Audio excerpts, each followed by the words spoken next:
പ്രിയമുള്ളവരെ, വൺസിൻ്റെ KTU question paper solution പ്രോഗ്രാമിലേക്ക് വീണ്ടും സ്വാഗതം. നമ്മൾ മെക്കാനിക്സ് ഓഫ് സോളിഡ്സ് എന്ന സബ്ജക്റ്റാണ് ഡിസ്കസ് ചെയ്തുകൊണ്ടിരുന്നത്.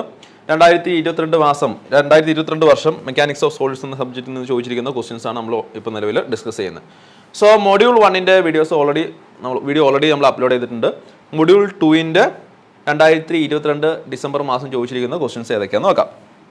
മൊഡ്യൂൾ 2 സിലബസ് എടുത്തു കഴിഞ്ഞാൽ സിലബസ് ഈ പറഞ്ഞ പോലെ വാസ്റ്റാണ്.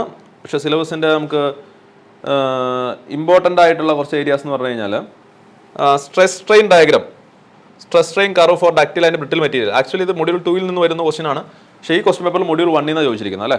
Poisson ratio, then generalized Hooke's law, then linear elastic isotropic solids in terms of Young modulus and Poisson ratio, Hooke's law for plane stress and plane strain conditions, relation between the elastic constants Eg and mu and K, calculation of stress, strain and change in length in axially loaded members with a single and composite materials, effect of thermal loading, thermal stress, thermal strain, etc. ഇതൊക്കെയാണ് module 2ൽ നിന്ന് വരുന്ന syllabus എന്ന് പറയുന്നത്. So നമുക്ക് ഈ വർഷം ചോദിച്ചിരിക്കുന്ന questions എന്ന് പറഞ്ഞു കഴിഞ്ഞാൽ തെർമൽ സ്ട്രെസ്സിനെ പറ്റി ഒരു ക്വസ്റ്റ്യൻ ചോദിച്ചിട്ടുണ്ട്.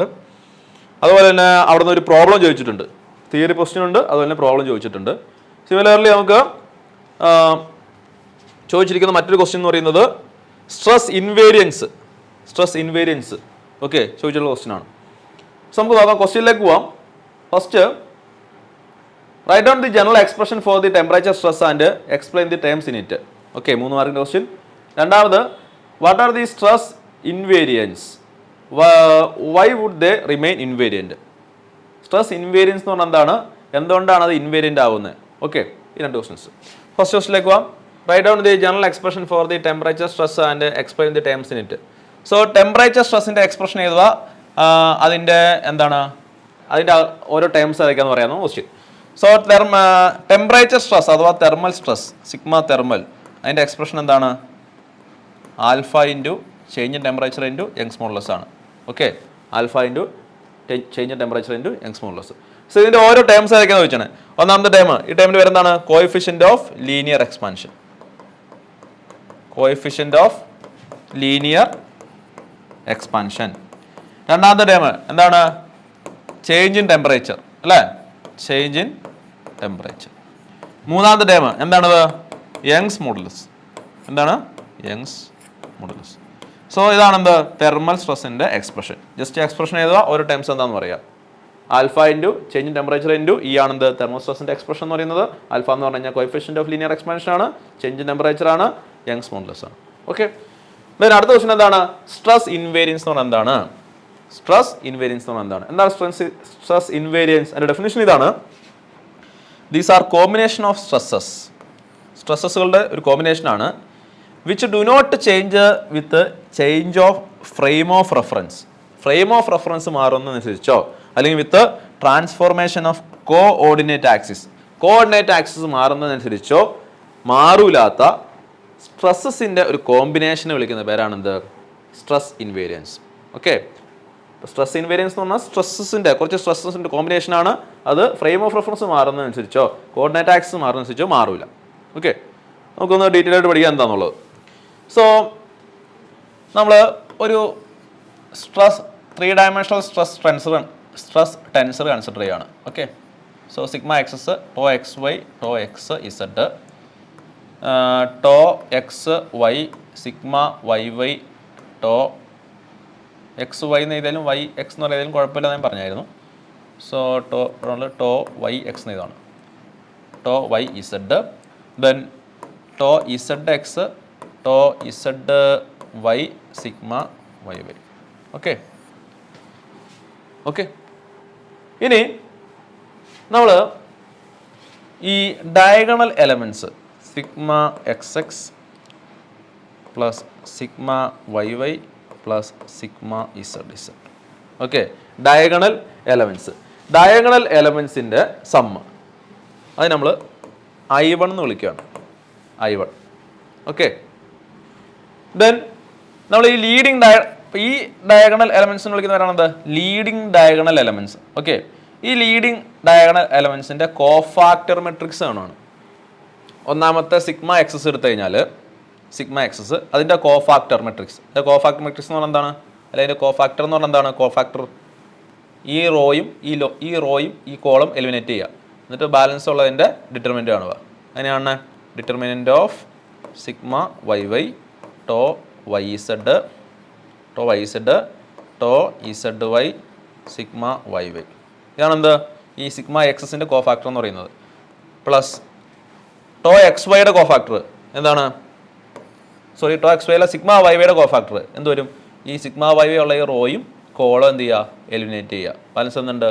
Sigma x tau x z tau Z x sigma Y y അല്ലല്ലോ, ഇത് ഇസഡ് ആണ് കേട്ടോ. ഇസഡ്. സിമിലർലി നമ്മൾ സിഗ്മ ഇസഡിൻ്റെ കോഫാക്ടർ മെട്രിക്സ് ആണ്, കോഫാക്ടർ ആണ്. ഇപ്പം എന്ത് വരും? Cofactor sigma x tau x y to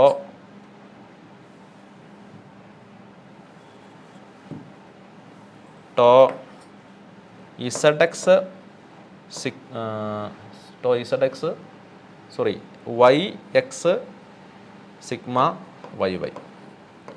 so ഈ 3 കോഫാക്ടർ നമ്മൾ എന്ത് ചെയ്തു? കൂട്ടി. ഈ കിട്ടുന്ന ക്വാണ്ടിറ്റി നമ്മൾ I2 എന്ന് വിളിക്കണം. I2. ഓക്കെ, ഇതാണ് നമ്മുടെ ഈ മെട്രിക്സിൻ്റെ ഡിറ്റർമിനൻറ്റ്. അതായത് determinant of sigma X x tau x y tau x z tau y x sigma Y Y tau Y Z tau y x tau Z Y sigma Z.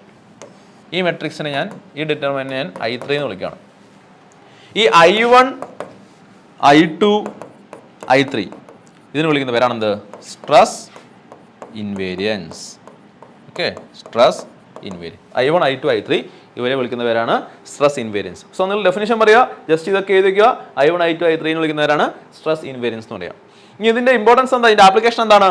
നമുക്ക് ഈ I1 I2 I3 വെച്ചിട്ട് നമുക്ക് ഒരു 3 dimension cubical equation എഴുതാൻ പറ്റും. അതായത് sigma cube minus I1 into sigma square plus I2 into sigma minus I3 equal to 0. ഈ രീതിയിലൊരു ക്യൂബിക്കൽ ഇക്വേഷൻ എഴുതി കഴിഞ്ഞാൽ ഈ ക്യൂബിക്കൽ ഇക്വേഷൻ്റെ സൊല്യൂഷൻ കണ്ടു കഴിഞ്ഞാൽ നമുക്ക് 3 വാല്യൂസ് കിട്ടും സിഗ്മക്ക് അല്ലേ? സിഗ്മ 1 സിഗ്മ 2 സിഗ്മ 3 എന്ന് എഴുതാം. ഇപ്പോൾ ഒരു ക്യൂബിക്കൽ ഇക്വേഷൻ ആയതുകൊണ്ട് അതിന് 3 വാല്യൂസ് ഉണ്ടാവും. സോ നമുക്ക് 3 സിഗ്മ വാല്യൂസ് കിട്ടും. Sigma 1 sigma 2 sigma 3. സോ ഇതിൽ വലിയ വാല്യൂ, ഏറ്റവും വലിയ വാല്യൂ, ആ വലിയ വാല്യൂ എന്തായിരിക്കും? മേജർ പ്രിൻസിപ്പൽ സ്ട്രെസ് ആയിരിക്കും. Major principal stress. അതിൽ ഏറ്റവും ചെറിയ വാല്യൂ സിഗ്മ 3 ഏറ്റവും ചെറിയ വാല്യൂ എന്ന് വിചാരിക്കുക. ഏറ്റവും ചെറിയ വാല്യൂ എന്തായിരിക്കും? മൈനർ പ്രിൻസിപ്പൽ സ്ട്രെസ് ആയിരിക്കും. Principal stress. സോ ഈ മേജർ പ്രിൻസിപ്പൽ സ്ട്രെസ് കാണാനും മൈനർ പ്രിൻസിപ്പൽ സ്ട്രെസ് കാണാനും നമുക്ക് ഈ സ്ട്രെസ് ഇൻവേരിയൻസ് ഉപയോഗിക്കാൻ പറ്റും. അതാണ് ഇതിൻ്റെ ആപ്ലിക്കേഷൻ എന്ന് പറഞ്ഞാൽ. സോ ഇത്രയാണ് സ്ട്രെസ് ഇൻവേരിയൻസിനെ പറ്റി നിങ്ങൾ പഠിക്കേണ്ട കാര്യമുള്ളൂ. എന്താണ് ഓരോന്നും എന്താണ്? I1 എന്താണ്? I2 എന്താണ്? I3 എന്താണ്? സ്റ്റേറ്റ് ചെയ്യുക. I1 I2 I3 നെയാണ് സ്ട്രെസ് ഇൻവേരിയൻസ് എന്ന് പറയുന്നത്. നമുക്ക് ഈ സ്ട്രെസ് ഇൻവേരിയൻസ് ഉപയോഗിച്ചിട്ട് ഇങ്ങനെ ക്യൂബിക്കൽ ഇക്വേഷൻ എഴുതാൻ പറ്റും. ഈ ക്യൂബിക്കൽ ഇക്വേഷൻ്റെ സൊല്യൂഷൻ എന്ന് പറയുന്നത് മേജർ പ്രിൻസിപ്പൽ സ്ട്രെസ്സും മൈനർ പ്രിൻസിപ്പൽ സ്ട്രെസ്സും ആയിരിക്കും. Sigma 1 sigma 2 sigma 3. So 3 dimensional case ആയതുകൊണ്ട് 3 പ്രിൻസിപ്പൽ സ്ട്രെസ്സസ് ഉണ്ടാവും. ഓക്കെ, സോ ഇത്രയാണ് അവിടെ നിന്ന് പറയേണ്ടതുള്ളൂ. നൗ നമ്മൾ പാർട്ട് ബിയിലേക്ക് പോവാണ്. പാർട്ട് ബിയിൽ ചോദിച്ചിരിക്കുന്നത് 2 പ്രോബ്ലംസ് ആണ്. ആക്ച്വലി 2022 വർഷം ഈ പാർട്ട് ബിയിൽ ഈ 13ാമത്തെ ക്വസ്റ്റ്യൻ ജസ്റ്റ് എലിമിനേറ്റ് ചെയ്തേക്കണെയാണ്. ഓക്കെ, മീൻസ് ഈ ക്വസ്റ്റ്യൻ ജസ്റ്റ് അറ്റൻഡ് ചെയ്ത് കഴിഞ്ഞാൽ ഫുൾ മാർക്ക് കൊടുക്കാം. Full mark. കാരണം 1-2 എറർ ക്വസ്റ്റ്യനിലുണ്ട്. ഇവിടെ ഈ ബ്രാസ് എന്ന് പറയുന്നത് കോപ്പർ എന്നാണ് തരേണ്ടത്. ഓക്കെ, സോ അതുകൊണ്ട് തന്നെ ക്വസ്റ്റ്യൻ അറ്റൻഡ് ചെയ്ത് കഴിഞ്ഞാൽ നിങ്ങൾക്ക് ഫുൾ മാർക്ക് കിട്ടും. ഓക്കെ, സോ ജസ്റ്റ് എങ്ങനെയായി ക്വസ്റ്റ്യൻ ചെയ്യേണ്ടതെന്ന് മാത്രം പറയാം. ക്വസ്റ്റ്യൻ ഇമ്പോർട്ടൻ്റ് ആണ്. ക്വസ്റ്റ്യനിൽ ചെറിയ എറർ വന്നുകൊണ്ടാണ് ഈ പറയുന്ന രീതിയിൽ മാർക്ക് കൊടുക്കാം എന്നുള്ള രീതിയിൽ വന്നത്. ഓക്കെ, സോ നമുക്ക് ഈ ക്വസ്റ്റ്യൻ നോക്കാം. A steel rod 15 mm diameter. ഒരു സ്റ്റീൽ റോഡ് ഉണ്ട്, അതിൻ്റെ ഡയമീറ്റർ 15 mm ആണ്. Is enclosed in a copper tube. അതെന്താണ്? ഒരു കോപ്പർ ട്യൂബിൽ എൻക്ലോസ് ചെയ്തേക്കാണ്. അതിൻ്റെ ഡയമീറ്റർ എന്നേക്കാണ് 50 mm external diameter and 40 mm internal diameter. Copper ട്യൂബിൻ്റെ എക്സ്റ്റേണൽ ഡയമീറ്റർ 50 mm ആണ്, ഇൻറ്റേർണൽ ഡയമീറ്റർ 40 mm ആണ്. The tube is closed at each end by rigid plates of negligible thickness. ആ ട്യൂബിനെ 2 എൻഡിൽ എന്ത് ചെയ്തേക്കാണ്? ക്ലോസ് ചെയ്തേക്കാണ്. ഞാൻ ഫിഗർ വരയ്ക്കുകയാണെങ്കിൽ നമുക്ക് എങ്ങനെ വരയ്ക്കാൻ പറ്റും? ഒരു റോഡുണ്ട്. എന്ത് റോഡാണത്? സ്റ്റീലിൻ്റെ റോഡാണ് കേട്ടോ, സ്റ്റീലിൻ്റെ റോഡ്. ആ റോഡ് എന്താ ചെയ്തേക്കാണ്? ഒരു കോപ്പറിൻ്റെ ട്യൂബ് വെച്ച് എൻക്ലോസ് ചെയ്തേക്കാണ് അല്ലേ? കോപ്പറിൻ്റെ ട്യൂബ് വെച്ച് എൻക്ലോസ് ചെയ്തേക്കുവാണ്.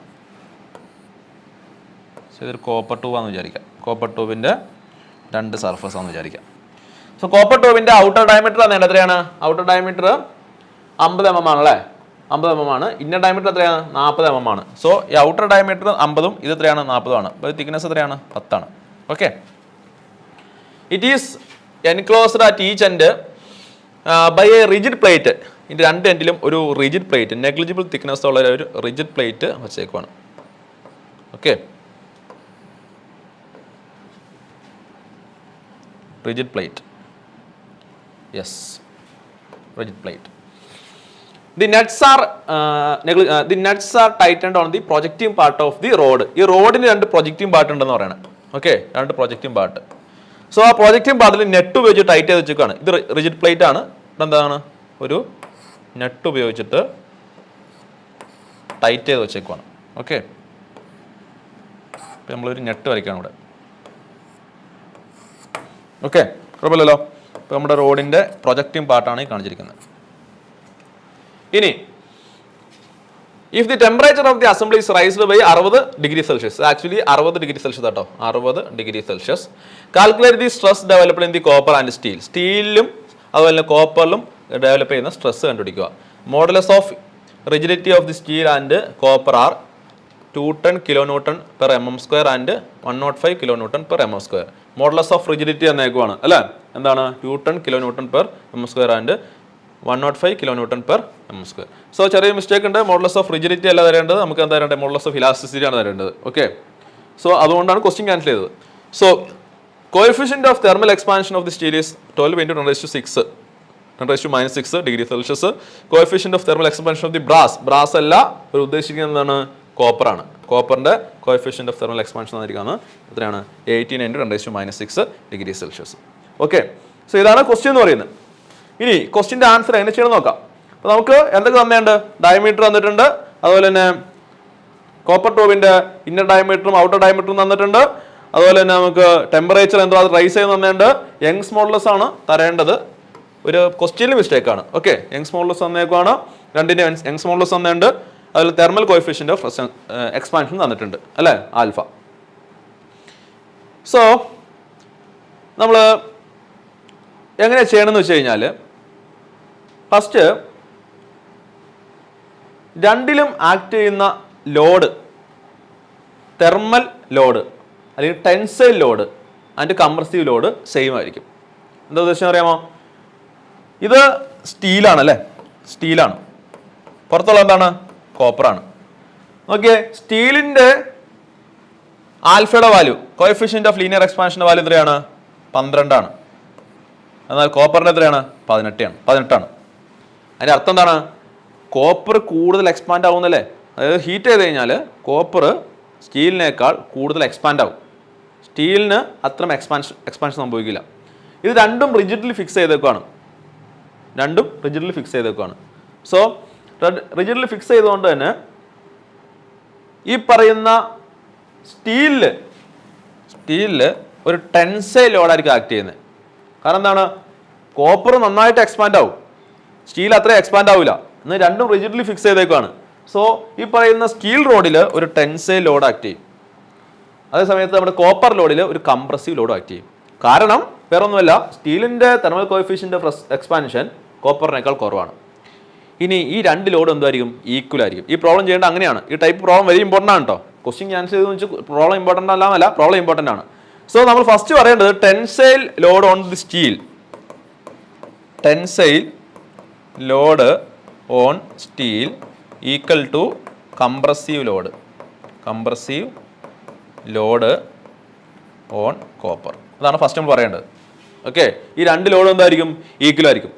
ഇനി tensile load on the steel എന്ന് പറഞ്ഞു കഴിഞ്ഞാൽ എന്താണ്? സ്റ്റീലിൽ ആക്ട് ചെയ്യുന്ന ടെൻസൈൽ സ്ട്രെസ് നമ്മൾ σS എന്ന് വിളിക്കുന്നത് വിചാരിക്കാം. ഇൻറ്റു സ്റ്റീലിൻ്റെ ഏരിയ ഓഫ് ക്രോസ് സെക്ഷൻ നമുക്ക് കണ്ടുപിടിക്കാൻ പറ്റൂലേ? നമുക്ക് ഡയമീറ്റർ തന്നിട്ടുണ്ട് AS ഈക്വൽ ടു എന്താണ്? കോപ്പറിൽ ആക്ട് ചെയ്യുന്ന കംപ്രസീവ് ലോഡ്, കംപ്രസീവ് സ്ട്രെസ്, അത് ഞാൻ സിഗ്മ സി എന്ന് വിളിക്കാമെന്ന് വിചാരിക്കാം. സിഗ്മ സി ഇൻറ്റു കോപ്പറിൽ ആക്ട് ചെയ്യുന്ന കോപ്പറിന്റെ area of cross section A C അല്ലേ. സോ ഈ ക്വസ്റ്റനിൽ നിന്ന് നമുക്ക് എന്ത് ചെയ്യാൻ പറ്റും? സ്റ്റീലിൽ ആക്ട് ചെയ്യുന്ന ടെൻസൈൽ സ്ട്രെസ് കണ്ടുപിടിക്കാൻ പറ്റും. എങ്ങനെയാണ് A C by A S into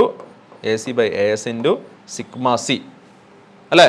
A C by A S into sigma C. So നമ്മൾ സിഗ്മ എസ് സ്റ്റീലിൽ ആക്ട് ചെയ്യുന്ന tensile stress is equal to A C by A S into sigma C എന്ന് കിട്ടി. A S സിയുടെയും A എസിൻ്റെയും value നമുക്ക് കണ്ടുപിടിക്കാൻ പറ്റും അല്ലേ, കാരണം ഡയമീറ്റർ തന്നിട്ടുണ്ട്. കുഴപ്പമില്ലല്ലോ. ഇനി നമ്മൾ എന്ത് ചെയ്യണം? ഇപ്പോൾ നമുക്ക് സിഗ്മ എസ് സിഗ്മ സി തമ്മിലുള്ള റിലേഷൻ കണ്ടെത്തി. Actual expansion of the steel equal to actual expansion of the copper ആയിരിക്കും. Actual expansion of the steel, രണ്ടാമത്തെ point, actual expansion of steel equal to actual expansion of copper ആയിരിക്കും. രണ്ട് material എന്താണ്? Rigidly fix ചെയ്തേക്കാണ്. രണ്ട് material rigidly fixed ആണ്. So rigidly fixed ആയതുകൊണ്ട് എന്തുമാത്രമാണോ സ്റ്റീൽ എക്സ്പാൻഡ് ആവുന്നത് അത്ര തന്നെ എന്ത് ചെയ്യും? ഈ പറയുന്ന കോപ്പറും എക്സ്പാൻഡ് ആവും, കാരണം രണ്ടും റിജിഡ്ലി ഫിക്സ്ഡ് ആണ്. സോ നമ്മൾ പറയാണ് actual expansion of the steel will be equal to actual expansion of the copper. Okay, ഇനി നമ്മൾ actual expansion of the steel കണ്ടുപിടിക്കുകയാണ്. Actual expansion of the steel, അതെന്ന് പറഞ്ഞു കഴിഞ്ഞാൽ സ്റ്റീലിന് ഞാൻ പറഞ്ഞു, സ്റ്റീലിന് എന്താണ്? കോപ്പറിനേക്കാൾ ഈ പറയുന്ന ലീനിയർ ടെമ്പറേച്ചർ കോഎഫിഷ്യന്റ് എന്താണ്? ഈ എക്സ്പാൻഷൻ കോഎഫിഷ്യന്റ് എന്താണ്? കോഎഫിഷ്യന്റ് ഓഫ് തെർമൽ എക്സ്പാൻഷൻ എന്താണ്? കുറവാണ് സ്റ്റീലിന്, ശരിയല്ലേ? സോ സ്റ്റീലിൽ എന്ത് ചെയ്യും? ഒരു ടെൻസൈൽ ഫോഴ്സ് ആക്ട് ചെയ്യും, കാരണം കോപ്പർ നന്നായിട്ട് എക്സ്പാൻഡ് ചെയ്യാനുള്ള ടെൻഡൻസി കാണിക്കും, സ്റ്റീലിന് അത്ര ഇല്ലാനും. സോ ഈ പറയുന്ന സ്റ്റീലിൽ എന്തുണ്ട്? ഒരു ടെൻസൈൽ സ്ട്രെസ് ആക്ട് ചെയ്യുന്നത്. So actual expansion of steel എന്ന് പറയുന്നത് അതിന്റെ ഫ്രീ എക്സ്പാൻഷൻ, അതായത് അത് ഫ്രീ ആയിട്ട് വെച്ച് കഴിഞ്ഞാൽ അതിന്റെ ടെമ്പറേച്ചർ കൂട്ടി കഴിഞ്ഞാൽ എന്തുമാത്രം എക്സ്പാൻഡ് ആവും, അതാണ് ഫ്രീ എക്സ്പാൻഷൻ. പ്ലസ് എന്താണ്? Expansion due to tensile stress. Expansion due to tensile stress ആയിരിക്കും. Okay, actual expansion of the steel എന്ന് പറഞ്ഞാൽ free expansion plus expansion due to tensile stress ആയിരിക്കും. ഫ്രീ എക്സ്പാൻഷൻ എന്ന് പറഞ്ഞാൽ വേറെ ഒന്നുമല്ല, the temperature coefficient, thermal coefficient into change in temperature, നമുക്കറിയാം 60 ഡിഗ്രിയാണ്, ഇൻറ്റു യങ്സ് മോഡുലസ്, അതാണ് എന്ത്? ഫ്രീ എക്സ്പാൻഷൻ എന്ന് പറയുന്നത്. Expansion due to tensile stress എന്ന് വേറെ ഒന്നുമല്ല, സ്റ്റീലിൽ ആക്ട് ചെയ്യുന്ന stress, okay, divided by Young's modulus into സ്റ്റീലിന്റെ ലെങ്ത്. ഓക്കെ, ഇങ്ങനെയാണ് നമ്മൾ എന്ത് ചെയ്യുന്നത്? എക്സ്പാൻഷൻ ഡ്യൂ ടു ടെൻസൈൽ സ്ട്രെസ്സിന്റെ വാല്യൂ കണ്ടുപിടിക്കുന്നത്. സോ നമുക്ക് എന്ത് കിട്ടും? എല്ലാത്തിൻ്റെ വാല്യൂ നമുക്ക് അറിയാം അല്ലേ? ആൽഫയുടെ വാല്യൂ അറിയാം, ചെയിൻ ടെമ്പറേച്ചർ അറിയാം, ഇ അറിയാം, സിഗ്മ എസ് ഇയുടെ വാല്യൂ അറിയാം, എല്ലിൻ്റെ വാല്യൂ നമുക്കറിയാം, ശരിയല്ല? നമുക്കത് കണ്ടുപിടിക്കാൻ പറ്റും. സിഗ്മ എസിൻ്റെ വാല്യൂ അറിയത്തില്ല, അതവിടെ ഇരിക്കട്ടെ. ഇനി ആക്ച്വൽ എക്സ്പാൻഷൻ ഓഫ് നമ്മൾ കോപ്പർ കണ്ടുപിടിക്കുകയാണ്. ആക്ച്വൽ എക്സ്പാൻഷൻ ഓഫ് കോപ്പർ, അതിൻ്റെ ഇക്വേഷൻ എന്താണെന്ന് അറിയാമോ? ഫ്രീ എക്സ്പാൻഷൻ പ്ലസ് അല്ല, മൈനസ് എന്താണ്? മൈനസ്, നോക്കിയേ, കോപ്പർ ആണല്ലേ, കോപ്പറിന്റെ പ്രത്യേകത എന്താണ്? കോപ്പർ കംപ്രസ് ആവുള്ളൂ ഈ കേസിൽ, കാരണം കോപ്പറിന് കൂടുതൽ എക്സ്പാൻഡ് ചെയ്യാനുള്ള ടെൻഡൻസി ഉണ്ട്. പക്ഷേ കോപ്പർ എന്ത് ചെയ്യുന്നില്ല? അതിന്റെ ഒറിജിനൽ എക്സ്പാൻഷൻ അത്ര എക്സ്പാൻഡ് ആവുന്നില്ല, കാരണം എന്താണ്? അത് സ്റ്റീലുമായിട്ട് റിജിഡ്ലി ഫിക്സ്ഡ് ആണ്, ശരിയല്ലേ? സോ അത് മറ്റേതിന്റെ അത്ര എക്സ്പാൻഡ് ആവില്ല. സോ നമ്മൾ എന്ത് ചെയ്യണം? മൈനസ് ചെയ്യണം. എന്താണ്? ഈ കംപ്രസീവ് ഫോഴ്സ് മൂലമുള്ള ആ എക്സ്പാൻഷൻ അല്ലെങ്കിൽ compression, minus compression due to compressive force.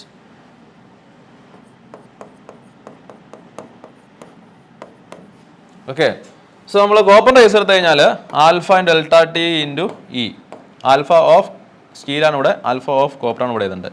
Okay, change temperature, ഇവിടെ സ്റ്റീൽ വരും, ഇവിടെ കോപ്പർ വരും. ഓക്കെ, മൈനസ് കോപ്പറിൽ ആക്ട് ചെയ്യുന്ന stress divided by E of copper into L എന്ന് വരും. ഓക്കെ, ഇത് രണ്ടും നമുക്ക് എന്ത് ചെയ്യാൻ പറ്റും? ഇക്വേറ്റ് ചെയ്യാൻ പറ്റും. കാരണം എന്താണ്? Actual expansion of the steel will be equal to actual expansion of the copper ആണ്. സോ നമുക്ക് എന്ത് ചെയ്യാൻ പറ്റും? Alpha into delta T into delta T into okay ചെറിയ മിസ്റ്റേക്ക് ഉണ്ട് ഇവിടെ എന്താണ് ഇ എസ് അല്ല ഇ സിയും ഇ എസ് അല്ലായിരുന്നു ലെങ്ത്താണ് വരുന്നത് അല്ലേ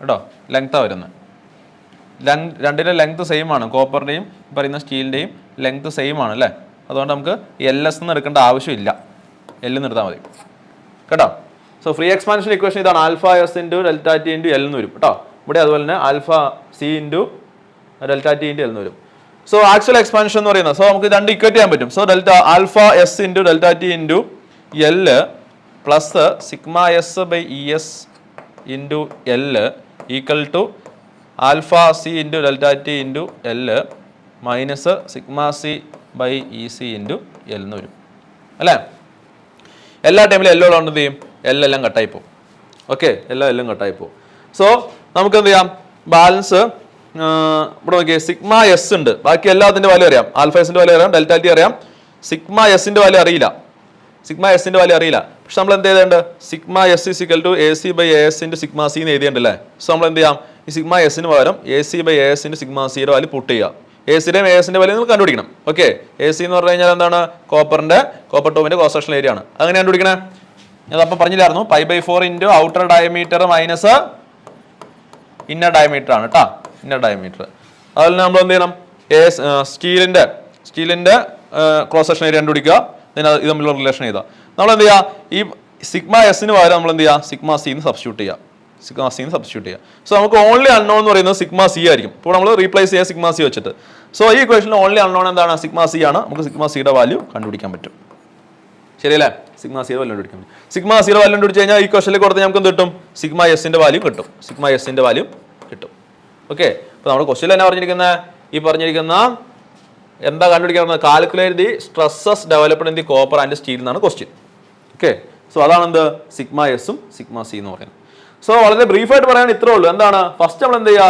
രണ്ടിലും ആക്ട് ചെയ്യുന്ന ടെൻസൈൽ ലോഡ് സോറി ഈ സ്റ്റീലിൽ ആക്ട് ചെയ്യുന്ന ടെൻസൈൽ ലോഡ് ഈ പറയുന്ന കോപ്പറിൽ ആക്ട് ചെയ്യുന്ന കംപ്രസീവ് ലോഡാന്ന് പറയുക ദെൻ അതിൻ്റെ ഇക്വേഷൻ എഴുതുക സിഗ്മ എസിൻ്റെ എ സിക്കൽ സിഗ്മ സിൻ്റെ എ സിന്ന് എഴുതുക നമ്മൾ എന്ത് ചെയ്യാം ഈ പറയുന്ന റിലേഷൻ കണ്ടുപിടിക്കുക ദെൻ നമ്മൾ എന്താണ് actual expansion of the steel is equal actual expansion of the copper എന്ന് പറയുക actual expansion of the steel എന്ന് പറഞ്ഞാൽ free expansion plus expansion due to the tensile stress ആണ് സോ അതിൻ്റെ ഇക്വേഷൻ എന്താണ് alpha S into delta T into L plus sigma S by E S into L എന്ന് വരും then actual expansion of the copper എന്ന് പറഞ്ഞ equation അതിൻ്റെ equation എന്താണ് ഇതാണ് alpha C into delta T into L minus sigma C by E C into L എന്ന് വരും രണ്ട് ഇക്വേറ്റ് ചെയ്യുക അത് നമുക്ക് എന്ത് ചെയ്യാം സിഗ്മ സിയുടെ വാല്യൂ കണ്ടുപിടിക്കുക ദെൻ സിഗ്മ എസിൻ്റെ വാല്യൂ കണ്ടുപിടിക്കുക ഓക്കെ ക്വസ്റ്റ്യൻ എലിമിനേറ്റഡ് ആണ് because of some errors okay പക്ഷെ നമ്മൾ ക്വസ്റ്റ്യൻ ഇമ്പോർട്ടൻ്റ് ആണ് ഇതിൻ്റെ മെത്തേഡ് എങ്ങനെയാണ് സോൾവ് ചെയ്യണം എങ്ങനെയാണെന്ന് നിങ്ങൾ പഠിച്ചോളൂ okay a compound bar of length 500 mm consist of a strip of aluminum 50 mm wide and 20 mm thick and a strip of steel 50 mm wide and 15 mm thick rigidly joined at ends. If the bar is subjected to a load of 50 kN, find the stress developed in each material and the extension of the bar. എന്തൊക്കെയാണ് കണ്ടുപിടിക്കാൻ പറയുന്നത് stress developed and extension Take the elastic modulus of the aluminum and steel as 1 × 10⁵ Newton per mm square and 2 × 10⁵ Newton per mm square. എന്താണ് നമ്മുടെ കയ്യിൽ രണ്ട് strip of materials ഉണ്ട് ഒന്ന് aluminium രണ്ട് സ്റ്റീൽ അതിൻ്റെ ഡയമെൻഷൻസ് എന്നൊക്കെയാണ് അതിൻ്റെ ലെങ്ത് 500 mm ആണ് തിക്നെസ് 50 mm ആണ് വിഡ്ത്ത് 50 mm ആണ് ഓരോന്നിൻ്റെ തിക്നെസ് അലൂമിനിയത്തിൻ്റെ ആണ് 20 mm മറ്റേതിൻ്റെ എത്രയാണ് 15 mm ആണ് ഓക്കെ അത് റിജിഡ്ലി ഫിക്സ് ചെയ്തേക്കുവാണ് രണ്ടിൻ്റെയും ഇലാസ്റ്റിക് മോഡുലസ് തന്നേക്കാണ് അല്ലേ രണ്ടിൻ്റെയും ഇലാസ്റ്റിക് മോഡുലസ് എന്താണ് ഇ എ അലൂമിനിയത്തിൻ്റെ ഇലാസ്റ്റിക് മോഡുലസ് 1 × 10⁵ ആണ് സ്റ്റീലിൻ്റെ ആണ് 2 × 10⁵ Newton per mm square ആണ് എന്നാ കണ്ടുപിടിക്കാൻ പറഞ്ഞിരിക്കുന്നത് find the stress developed in each material ഓരോ മെറ്റീരിയലും ഡെവലപ്പ് ചെയ്തിരിക്കുന്ന സ്ട്രെസ് കണ്ടുപിടിക്കുക and extension of the bar എക്സ്റ്റൻഷനും കണ്ടുപിടിക്കുക അതാണ് ക്വസ്റ്റ്യൻ ഓക്കെ സോ നമ്മൾ ഫിഗർ വരയ്ക്കുമ്പോൾ ഈ രീതിയിലായിരിക്കും അതിൻ്റെ ഫിഗർ വരുന്നത് സോ ഇതിലെന്താണ് എത്ര ന്യൂട്ടൺ ഫോഴ്സ് ആക്ട് ചെയ്യുന്നത് 50 kN ഫോഴ്സ് ആണ് രണ്ടിലും കൂടി ആക്ട് ചെയ്യുന്നത് 50 kN ഓക്കെ 50 kN ഫോഴ്സ് ആണ് ആക്ട് ചെയ്യുന്നത് ശരിയല്ലേ സോ ഇതങ്ങനെ ചെയ്യണം നോക്കാം നമുക്ക് ഫസ്റ്റ് സ്ട്രെസ് കണ്ടുപിടിക്കണം അല്ലേ സ്ട്രെസ് സിഗ്മ ഓരോന്നിലുള്ള സ്ട്രെസ് കണ്ടുപിടിക്കണം സിഗ്മ ഓഫ് അലൂമിനിയം കണ്ടുപിടിക്കണം സിഗ്മ ഓഫ് സ്റ്റീലും കണ്ടുപിടിക്കണം അല്ലേ സ്ട്രെസ് എന്ന് പറയുന്നത് എന്താണ് ലോഡ് ബൈ ഏരിയ ആണ് അല്ലേ ലോഡ് ബൈ ഏരിയ അതായത് അലൂമിനിയത്തിൽ ആക്ട് ചെയ്യുന്ന ലോഡ് ഡിവൈഡഡ് ബൈ അലൂമിനിയത്തിൻ്റെ ക്രോസ് സെക്ഷണൽ ഏരിയ അതുപോലെ തന്നെ ഈ പറയുന്ന സ്റ്റീലിൽ ആക്ട് ചെയ്യുന്ന ലോഡ് ഡിവൈഡഡ് ബൈ സ്റ്റീലിന്റെ ക്രോസ് സെക്ഷണൽ ഏരിയ അല്ലേ. സോ ഇതാണ് നമുക്ക് കണ്ടുപിടിക്കേണ്ടത്. സോ സ്ട്രെസ് കണ്ടുപിടിക്കണമെങ്കിൽ ഫസ്റ്റ് നമ്മൾ എന്ത് ചെയ്യണം? ഈ ലോഡ് കണ്ടുപിടിക്കണം, രണ്ട് ലോഡ്. ഓക്കെ, സോ നമ്മൾ എങ്ങനെ രണ്ട് ലോഡ് കണ്ടുപിടിക്കണം നോക്കാം. ശേഷം നമ്മൾ ചേഞ്ച് ഇൻ ലെങ്ത് എങ്ങനെ എക്സ്റ്റൻഷൻ എങ്ങനെ കണ്ടുപിടിക്കണം നോക്കാം. സോ 50 കിലോ ന്യൂട്ടൺ ലോഡാണ് എക്സ്റ്റേണലി ടോട്ടൽ ആക്ട് ചെയ്യുന്നത്, 50 കിലോ ന്യൂട്ടൺ. സോ ഈ 50 കിലോ ന്യൂട്ടൺ എന്ന് പറഞ്ഞു കഴിഞ്ഞാൽ ഈ പറയുന്ന അലൂമിനിയത്തിൽ ആക്ട് ചെയ്യുന്ന ലോഡ് പ്ലസ് ഈ പറയുന്ന സ്റ്റീലിൽ ആക്ട് ചെയ്യുന്ന ലോഡും കൂടി കൂട്ടിയതായിരിക്കും 50 കിലോ ന്യൂട്ടൺ. അതായത് 50 × 10³ എന്ന് പറയുന്നത് അല്ലേ. സോ 50 × 10³ ആണ് PA പ്ലസ് PS, അതായത് അലൂമിനിയത്തിൽ ആക്ട് ചെയ്യുന്ന ലോഡ് പ്ലസ് സ്റ്റീലിൽ ആക്ട് ചെയ്യുന്ന ലോഡാണ് എന്ത് ഈ 50 × 10³ എന്ന് പറയുന്നത്. ഓക്കെ, സോ നമുക്ക് അങ്ങനെ ഇക്വേഷൻ എഴുതാൻ പറ്റും, കുഴപ്പമില്ല. ഇനി ഈ അലൂമിനിയത്തിനും ഈ സ്റ്റീലിനും ഉണ്ടാകുന്ന ചേഞ്ച് ലെങ്ത് സെയിം ആയിരിക്കും, ശരിയല്ലേ. നമ്മൾ ലോഡ് ആക്ട് ചെയ്യുമ്പോൾ ലോഡ് കൊടുക്കുമ്പോൾ എന്ത് ചെയ്യും? അതിൻ്റെ ലെങ്ത് ചേഞ്ച് ചെയ്യും, ശരിയല്ലേ. പക്ഷേ ചേഞ്ച് ലെങ്ത് എന്തായിരിക്കും? സെയിം ആയിരിക്കും. കാരണം എന്താണ്? രണ്ടും എന്താണ്? റിജിഡ്ലി ഫിക്സ് ചെയ്ത് വെച്ചേക്കാം, രണ്ടും റിജിഡ്ലി ഫിക്സ്ഡ് ആണ്. സോ രണ്ടിലും ഉണ്ടാകുന്ന ചേഞ്ച് ലെങ്ത് സെയിം ആയിരിക്കും. അതാണ് നമ്മൾ അടുത്ത പോയിന്റ്. നമ്മൾ ഈ പ്രോബ്ലം ചെയ്യാൻ നേരത്തെ നമുക്ക് ഉപയോഗിക്കേണ്ട അടുത്ത പോയിന്റ് അതാണ്. എന്താണ്? Change length of the aluminium is equal to change in length of steel. Change length equation എന്താണ്? ചേഞ്ച് ലെങ്ത് ഇക്വേഷൻ എന്താ? PL/A ജനറൽ ഇക്വേഷൻ ആണ്, PL/A അല്ലേ. സോ അലൂമിനിയത്തിന്റെ ആണെങ്കിൽ എന്താണ്? അലൂമിനിയത്തിൽ ആക്ട് ചെയ്യുന്ന ലോഡ് PA എന്ന് കൊടുക്കുവാണ്, PA. രണ്ടിന്റെ ലെങ്ത് സെയിം അല്ലേ, കാരണം എന്താണ്? 500 mm എന്ന് പറഞ്ഞേക്കാം. സോ രണ്ടിന് ലെങ്ത് സെയിം ആയതുകൊണ്ട് നമ്മൾ അലൂമിനിയം എന്ന് കൊടുക്കേണ്ട ആവശ്യമില്ല, L എന്ന് കൊടുത്താൽ മതി. ഏരിയ ഓഫ് ക്രോസ് സെക്ഷൻ രണ്ടിന്റെ വ്യത്യാസമുണ്ട്. So area of aluminium into Young's modulus of aluminium is equal to എന്താണ്?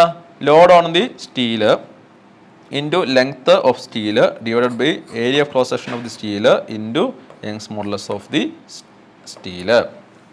ആണല്ലോ, കുഴപ്പമില്ലല്ലോ. സോ ഈ ക്വസ്റ്റ്യൻ നമുക്ക് ലെങ്ത് രണ്ട് കട്ട് ചെയ്യാൻ പറ്റും, കാരണം രണ്ടിന്റെ ലെങ്ത് സെയിം ആണ്. രണ്ടിന്റെ ഏരിയ കണ്ടുപിടിക്കുക അല്ലേ. ഏരിയ അലൂമിനിയത്തിന്റെ ഏരിയ എന്താണ്? എങ്ങനെ കണ്ടുപിടിക്കണേ? അലൂമിനിയത്തിന്റെ cross sectional area of the aluminium aluminium is equal to എന്ത് വരും? അലൂമിനിയത്തിന്റെ ക്രോസ് സെക്ഷണൽ ഏരിയ എന്ന് പറഞ്ഞാൽ 20 mm ആണ് അതിന്റെ ഈ ഹൈറ്റ് എന്ന് പറയുന്നത് അല്ലേ. തിക്നെസ് എന്ന് പറയുന്നത് 50 mm ആണ് വിഡ്ത്ത് എന്ന് പറയുന്നത്. സോ 50 × 20 ആണ് അല്ലേ. സോ അതുപോലെ തന്നെ നമ്മുടെ സ്റ്റീലിന്റെ ക്രോസ് സെക്ഷൻ ഏരിയ എന്ത് വരും? സ്റ്റീലിന്റെ ക്രോസ് സെക്ഷൻ ഏരിയ 15 × അതിന്റെ തിക്നെസ് എന്ന് പറയുന്നത് 15 ആണ്, 15 × 50 എന്ന് വരും. ഓക്കെ, അല്ലെങ്കിൽ 50 × 15 എന്ന് വരും. ഇത് രണ്ടിന്റെ യങ്സ് മോഡുലസ് തന്നെയുണ്ട്. ഈ ക്വസ്റ്റ്യനിലേക്ക് നമ്മൾ ആ വാല്യൂസ് കൊടുക്കുകയാണ്. സോ PA അറിയത്തില്ല divided by area of aluminium എന്താണ്? 50 × 20 into Young's modulus of aluminium എത്രയാണ്? 1 × 10⁵ is equal to PS divided by സ്റ്റീലിൻ്റെ ഏരിയ എന്താണ്? 50 × 15 അല്ലേ, ഇൻറ്റു അതിൻ്റെ യങ്സ് മോഡുലസ് എത്രയാ? 2 × 10⁵. ശരിയല്ലേ. നമുക്ക് ഇനി വെട്ടിക്കളയാൻ പറ്റും, 10⁵ 10⁵ വെട്ടിക്കളയാൻ പറ്റും അല്ലേ. 50 വെട്ടിക്കളയാൻ പറ്റും അല്ലേ, ശരിയല്ലേ. So PA divided by balance എന്നുണ്ട്? ഇവിടെ 20 ഉണ്ട്, is equal to PS divided by ഇവിടെ എന്തുണ്ട്? 15 × 2 30 ഉണ്ട് അല്ലേ. അതായത്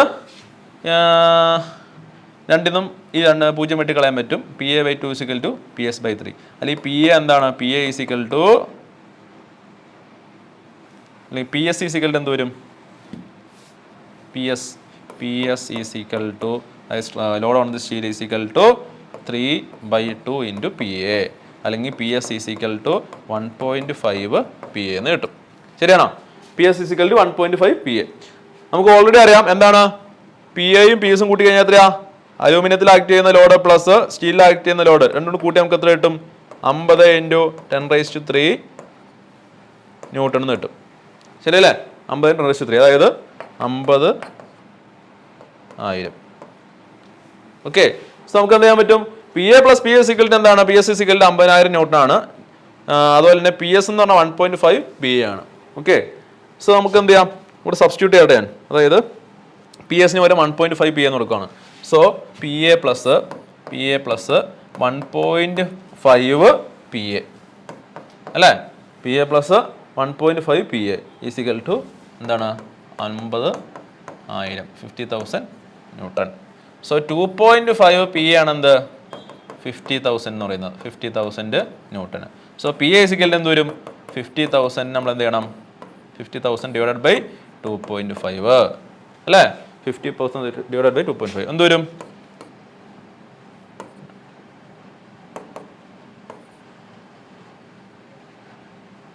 20,000 വരും അല്ലേ? 20,000 ശരിയല്ലേ? കുഴപ്പമില്ലല്ലോ. സോ പി എ 20,000 ആണെങ്കിൽ പി എസ് എന്തായിരിക്കും? P S so P A 20,000 ആണ്. പി എസ് എന്ന് പറഞ്ഞാൽ 1.5 ഇൻറ്റു പി ആണ്. സോ നമുക്ക് എന്ത് കിട്ടും? 30,000 കിട്ടും അല്ലേ? 1.5 ഇൻറ്റു 20,000 ഈക്വൽ ടു 30,000. നമ്മൾ എന്ത് ചെയ്തു? പി എയും പി എസും കണ്ടുപിടിച്ചില്ലേ? നമുക്ക് എന്നാ കണ്ടുപിടിക്കാൻ പറഞ്ഞാൽ സ്റ്റീലിൽ ആക്ട് ചെയ്യുന്ന സ്ട്രെസ്സും അതുപോലെ തന്നെ നമ്മുടെ അലൂമിനിയത്തിൽ ആക്ട് ചെയ്യുന്ന സ്ട്രെസ്സും കണ്ടുപിടിക്കണ്ടേ? സ്ട്രെസ് കണ്ടുപിടിക്കാൻ എന്ത് ചെയ്യണം? സോ അലൂമിനിയത്തിൽ ആക്ട് ചെയ്യുന്ന സ്ട്രെസ് സിഗ്മ എ ഫിസിക്കൽ എന്താണ്? അതിൽ ആക്ട് ചെയ്യുന്ന ലോഡ് ഡിവൈഡഡ് ബൈ അതിന്റെ ഏരിയ, അലൂമിനിയത്തിന്റെ ഏരിയ അല്ലേ? Area of the aluminium. So load on the aluminium എന്താണ് നമ്മൾ കണ്ടുപിടിച്ചത്? 20,000 ഡിവൈഡഡ് ബൈ അലൂമിനിയത്തിന്റെ ഏരിയ എന്താണ്? ക്രോസ് സെക്ഷൻ ഏരിയ എന്താണ്? 20 ഇൻറ്റു 50 അല്ലേ? സോ 20 ഇൻറ്റു 50 ചെയ്താൽ നമുക്ക് എന്ത് കിട്ടും? സിഗ്മ എ കിട്ടും. സോ സിഗ്മ എസ് സ്റ്റീലിൽ ആക്ട് ചെയ്യുന്ന സ്ട്രെസ് എന്താണ്? P S divided by area of cross section of the steel. P S എത്രയാ? P S 30,000 30,000 divided by area of cross section of the steel എന്താണ്? 50 into 15 നമുക്ക് എന്ത് കിട്ടും? പറയുന്ന സിഗ്മ എസ് കിട്ടും. ഓക്കെ. സോ നമുക്ക് സിഗ്മ എയുടെയും സിഗ്മ എസിന്റെയും വാല്യൂ കണ്ടുപിടിക്കാൻ പറഞ്ഞിരിക്കുന്നുണ്ട്. അത് നമ്മൾ എന്ത് ചെയ്തു? കണ്ടുപിടിച്ചു. കുഴപ്പമില്ലല്ലോ. ഞാൻ കണ്ടുപിടിക്കുമ്പോൾ നമുക്ക് സിഗ്മ എസിന്റെ value 40 newton per mm square എന്ന് വരും, പെർ മീറ്റർ സ്ക്വയർ എന്ന് വരും. സിഗ്മ അലൂമിനിയത്തിന്റെ value 20 newton per mm square എന്ന് വരും. mm square. Okay, 20 newton per mm square. mm ചെയ്യുന്നത്. ഇനി നമുക്ക് തന്നെ കണ്ടുപിടിക്കാൻ പറഞ്ഞത് രണ്ട് സ്ട്രെസ് കണ്ടുപിടിക്കാൻ പറഞ്ഞു, അത് കണ്ടുപിടിച്ചു. ഇനി എന്താ കണ്ടുപിടിക്കാൻ പറഞ്ഞിരിക്കുന്നത്? ചേഞ്ച് ഇൻ ലെങ്ത് കണ്ടുപിടിക്കാൻ പറഞ്ഞേക്കാം. അത് വളരെ സിമ്പിൾ ആണ്. ചേഞ്ച് ഇൻ ലെങ്ത്തിന്റെ ഇക്വേഷൻ എന്താ? ചേഞ്ച് ഇൻ ലെങ്ത് എന്ന് പറഞ്ഞാൽ ഒന്നല്ലെങ്കിൽ നമ്മൾ സ്റ്റീലിന്റെ ടേംസ് എഴുതുവാണെങ്കിൽ എന്താണ്? P S into length of steel divided by എന്താണ്? Area cross section of the steel into Young's modulus of steel. എല്ലാത്തിനും വലിയ അറിയാൻ പാടില്ലേ? പി എസ് അറിയാം, നമ്മൾ കണ്ടുപിടിച്ചിട്ടുണ്ട്. ലെങ്ത് അറിയാം, ഏരിയ ഓഫ് ക്രോസ് സെക്ഷൻ അറിയാം, ഇ എസ് അറിയാം. ചേഞ്ച് ഇൻ ലെങ്ത് നമുക്ക് കണ്ടുപിടിക്കാൻ പറ്റും. കുഴപ്പമില്ലല്ലോ. അപ്പോൾ അത് കണ്ടുപിടിക്കുമ്പോൾ ചേഞ്ച് ഇൻ ലെങ്ത് നമുക്ക് 0.1 mm എന്ന് കിട്ടും കേട്ടോ. കാൽക്കുലേറ്റ് ചെയ്യുക. 0.1 mm എന്ന് കിട്ടും. കാൽക്കുലേറ്റ് ചെയ്ത് നോക്കുക നിങ്ങൾ. ഓക്കെ. സോ ഇത്രയാണെന്ത് നമുക്ക് മൊഡ്യൂൾ 2 നിന്ന് 2022 വർഷം ചോദിച്ചിരിക്കുന്ന ക്വസ്റ്റ്യൻസ് എന്ന് പറയുന്നത്. സോ മൊഡ്യൂൾ 3യുടെ ക്വസ്റ്റ്യൻ ആയിട്ട് നമുക്ക് അടുത്ത ക്ലാസ് കാണാം. അതുവരെ താങ്ക് യു.